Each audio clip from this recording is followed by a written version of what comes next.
ԱՄՆ նախագահ Դոնալդ Թրամփն Իրան-Իսրայել պատերազմին ու բանակցություններին է անդրադարձել X-ի իր միկրոբլոգում։ Նա գրել է, որ Իրանը պետք է ստորագրեր այն համաձայնագիրը, որն ինքն առաջարկել էր Թեհրանին։ Իրանը չի կարող ունենալ միջուկային զենք, բոլորը պետք է անհապաղ տարհանեն Թեհրանը, գրել է Թրամփը։ Թրամփը վաղաժամ լքել էր G7 գագաթնաժողովը Մերձավոր Արևելքում տեղի ունեցող իրադարձությունների պատճառով եւ վերադարձել Վաշինգտոն։ ԱՄՆ նախագահն Անվտանգության խորհրդի արտակարգ նիստ է գումարել, քննարկելով իրադրությունը Մերձավոր Արևելքում։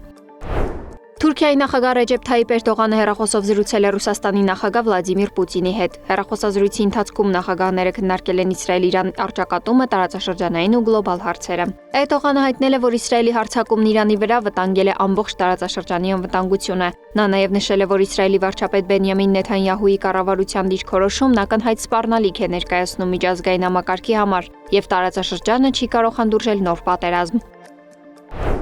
Պակիստանն անորոշ ժամանակով պաշտոնապես փակել է Բելուջիստանի նահանգում Իրանի հետ մի քանի կարևոր սահմանային անցակետեր։ Իրանի եւ Իսրայելի միջև շարունակվող հակամարտության հետևանքով առաջացած տարածաշրջանային անվտանգության վերաբերյալ մտահոգությունների սրման ֆոնին։ Փակումը վերաբերում է Գվադար եւ Փանջջուր շրջանների կարևորագույն անցակետերին, այդ թվում Գաբդ Կալատոյին եւ այլ երթուղիներին։ Դադարեցվել է ինչպես հետիոտների, այնպես էլ վառելիքի տեղափոխումը։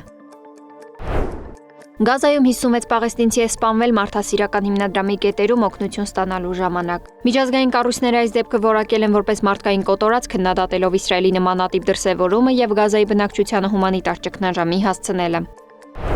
Ռուսաստանն Ուկրաինային է հանձնել Ուկրաինայի զինված ուժերի զոհված սպաների ու զինվորների 6060 մարմին, ուկրաինական կողմից ռուսական կողմին է փոխանցվել 78 մարմին, հայտնել է Ռուսաստանի Դաշնության նախագահի օգնական Վլադիմիր Մեդինսկին։ Ռուսաստանը կատարել է Ստամբուլում տված խոստումները, ընդգծել է Ռուսաստանի Դաշնության նախագահի օգնականը։ Իր հերթին Ռուսաստանի Դաշնության ռազմական գերատեսչությունը հայտնել է, որ Ռուսաստանը պատրաստ է ուկրաինական կողմին հանձնել Ուկրաինայի զինված ուժերի եւս 2239 զոհված զինծառայողի մարմին։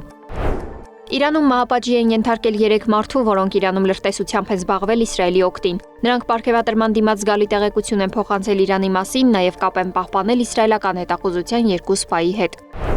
Ռուսական բանակը ուժգին հարվածներ է հասցրել Ուկրաինայի տարբեր շրջաններին։ Նախնական տվյալներով տուժել է 40 մարդ, վնասվել են տրանսպորտային ենթակառուցվածքներ ու բնակելի տներ։ Ռուսական հարվածների հետևանքով Կիևում զոհվել է 14 մարդ, 44-ը վիրավորվել։ Օդեսայում տուժել է 10 մարդ։ Սվետլանա Թորոսյան, Գարտիկ Նահապետյան, ABC Media։